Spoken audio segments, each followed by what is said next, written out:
Dear students, welcome to BK Sharma classes. आज हम लोग पढ़ेंगे प्रधान अक्ष कि गोलीय दर्पण का प्रधान अक्ष किसे कहते हैं। अब तक हम लोग जाने थे वक्रता त्रिज्या के बारे में, है ना।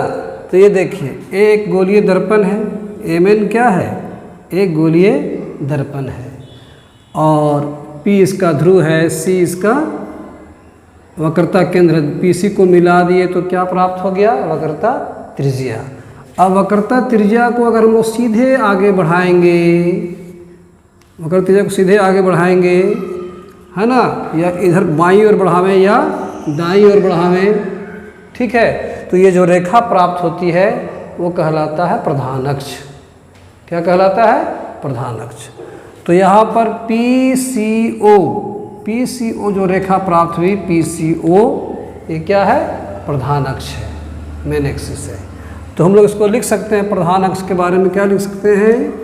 हाँ तो स्टूडेंट्स, हमने लिख भी दिया है प्रधान अक्ष के कि वक्रता त्रिज्या को सीधे आगे या पीछे बढ़ाने पर जो रेखा प्राप्त होती है उसे गोलीय दर्पण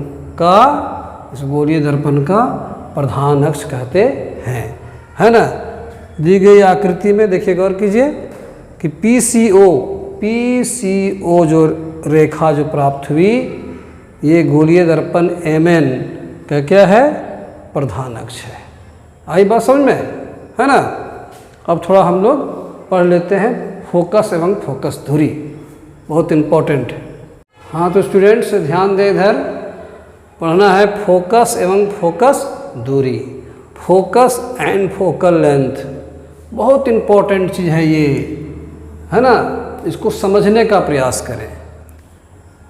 गोलीय दर्पण Mn के प्रधान अक्ष PCO के समांतर एक किरण आपतित हो रही है दर्पण पर। वो कौन सी किरण है, AB। अब तो जाहिर है कि AB किरण इसके पार तो नहीं जाएगी, ये वापस लौट आएगी। मान लिया कि इस दिशा में लौट आती है,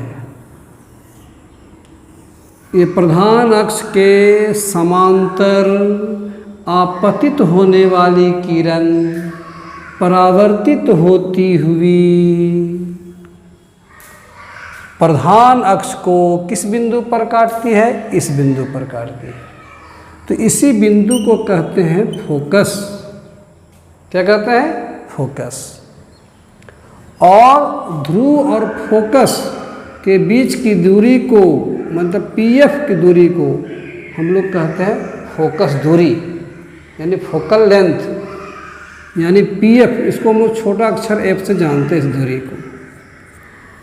ठीक है, बात समझ में आई। हाँ तो बच्चों, हमने फोकस एवं फोकस दूरी की परिभाषा भी लिख दी है, गौर करें। फोकस एवं फोकस दूरी, फोकस एंड फोकल लेंथ। गोलीय दर्पण के प्रधान अक्ष, गोलीय दर्पण के प्रधान अक्ष के समांतर आपतित होने वाली किरण, इसके समांतर आपतित होने वाली किरण परावर्तित होती हुई, ये परावर्तित हो गई प्रधान अक्ष को, इस प्रधान अक्ष को जिस बिंदु पर काटती है उस बिंदु को गोलीय दर्पण का फोकस कहते हैं, ठीक है। और ध्रुव तथा फोकस के बीच की दूरी को गोलीय दर्पण का फोकस दूरी कहते हैं। इसे फोकसांतर भी कहा जाता है ना।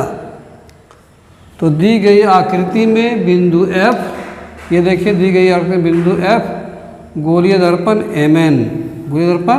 Mn का फोकस है, तथा PF बराबर F फोकस दूरी है। ठीक, क्लियर है ना। बहुत आसान है, एक बार दो बार इसको आप लोग अच्छी तरह अध्ययन करें, देखें, आपको समझ में आ जाएगा।